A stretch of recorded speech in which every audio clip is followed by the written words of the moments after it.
Welcome to our channel online school by Suman Sharma.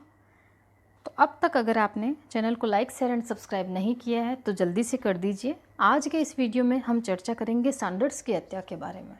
Sanders की हत्या से संबंधित जो टॉपिक है वो आज हम डिस्कस करने जा रहे हैं। उससे पहले अगर आपने यह जो वीडियो है HRA से संबंधित और इनके कार्यों से संबंधित जो दूसरा वीडियो है हमारा काकोरी कांड से संबंधित, यह दोनों वीडियो अगर आपने नहीं देखे हैं तो जाकर के यहाँ देख लीजिए, क्योंकि इनको पढ़ने के बाद में आपको समझ में आएगा कि यह जो सैंडर्स की हत्या की जा रही है इसके पीछे जो लोग हैं वह किस संस्था से जुड़े हुए थे, या फिर उनमें इतना हौसला, इतनी हिम्मत कहाँ से आई थी, कैसे इन्होंने ऐसे कार्य करना सीखा था कि जो इतनी हिम्मत भरे कार्य थे कि अंग्रेज अधिकारी की हत्या तक कर देते हैं, और करने के उपरांत छुपाने के स्थान पर कैसे यह उसे प्रदर्शित भी करते हैं। तो स्टार्ट करते हैं।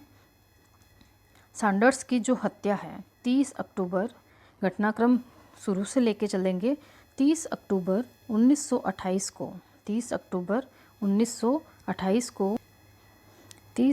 1928 को लाहौर में किस स्थान पर हम बात कर रहे हैं, लाहौर के अंदर साइमन कमीशन का विरोध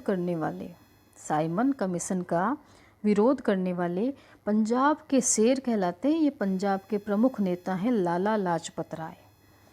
यह अंग्रेज अधिकारी जो था, अंग्रेज स्कॉट, इसके द्वारा जो लाठी चार्ज किया गया था इसमें घायल हो गए थे।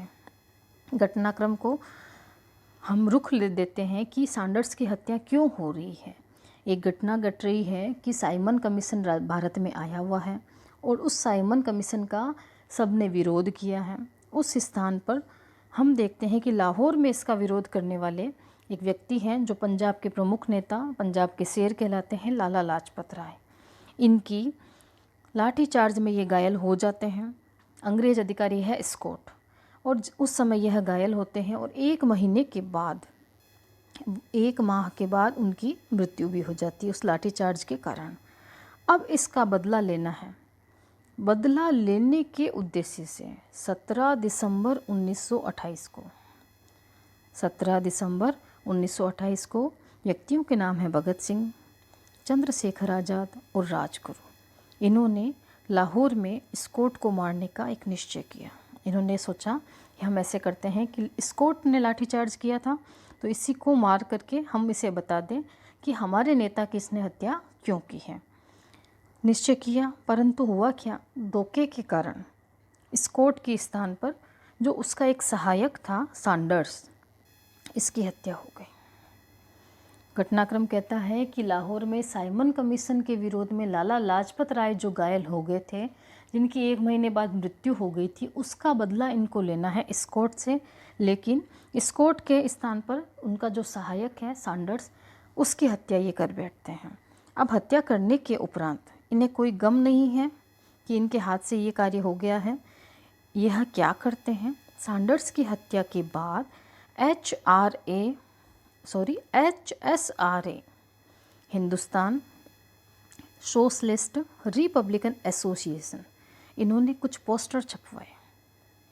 इनकी हिम्मत की दाद देनी पड़ेगी। छुपाने के स्थान पर, भागने के स्थान पर इन्होंने कुछ पोस्टर छपवाए अपनी संस्था के नाम पर, और उसमें लिखा था कि लाखों लोगों के चहेते नेता की एक सिपाही द्वारा हत्या पूरे देश का अपमान है। यहाँ लाखों लोगों के चहेते नेता हैं लाला लाजपत राय, और सिपाही द्वारा हत्या है जो स्कॉट के बारे में बात कर रहे हैं कि पूरे देश का अपमान है, और इसका बदला तो हमें लेना ही था। भारतीय युवकों का यह कर्तव्य है कि उसका बदला लें। सैंडर्स की हत्या हो गई, हमने बताया धोखे से सैंडर्स के जो सहायक था उसका हत्या हो गई।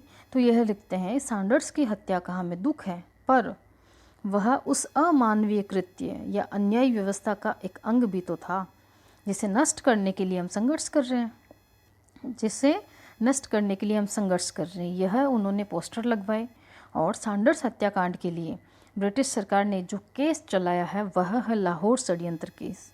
यह जो कुछ केस है, जैसे दिल्ली षड्यंत्र केस, लाहौर षड्यंत्र केस, नासिक केस, इनकी आपको घटनाक्रम के साथ में जानकारी होनी चाहिए। सामान्यतः ये भी प्रश्न बनाया जा सकता है कि लाहौर षड्यंत्र केस का संबंध किस घटना से है। उसमें आपसे प्रश्न पूछे जाते हैं तो उसमें आपको ऑप्शन इस तरीके से दिया जा सकता है, कर्नल वाइली की हत्या से संबंधित है, जैक्सन की हत्या से संबंधित है, सैंडर्स की हत्या से संबंधित है। इस तरीके से प्रश्न बनाया जा सकता है। तो यह लाहौर षड्यंत्र केस है जो कि सैंडर्स हत्याकांड के लिए ब्रिटिश सरकार चलाई रही है, और इस केस के तहत ही 23 मार्च 1931 को भगत सिंह, राजगुरु और सुखदेव इन तीनों को फांसी हो गई थी। देखिए, घटनाक्रम में हम जब बात करते हैं तो चंद्रशेखर आज़ाद इसमें शामिल है, इन सभी कार्यों में शामिल है, परंतु चंद्रशेखर आज़ाद इनसे कभी पकड़े नहीं गए थे। और जब इनका एक टाइम आता है कि चारों तरफ से जब ये गिर जाएंगे चंद्रशेखर आज़ाद, अंग्रेजी जो पुलिस होगी वह चारों तरफ से इनको घेर लेगी, तो उस समय ये खुद की बंदूक से खुद को ही गोली मारेंगे और आज़ाद हो जाएंगे। तो यह घटनाक्रम, लाहौर षड्यंत्र केस की बात की हमने, सैंडर्स की हत्या की बात की हमने, किस किस व्यक्ति को फांसी हुई ये बात की हमने, कारण क्या था और इनकी वीरता कैसे इन्होंने प्रदर्शित की, कैसे इन्होंने पोस्टर लगाए। तो आशा करती हूँ कि आपको ये घटनाक्रम एक दूसरे से जुड़ता हुआ समझ में आ रहा होगा। Thank you.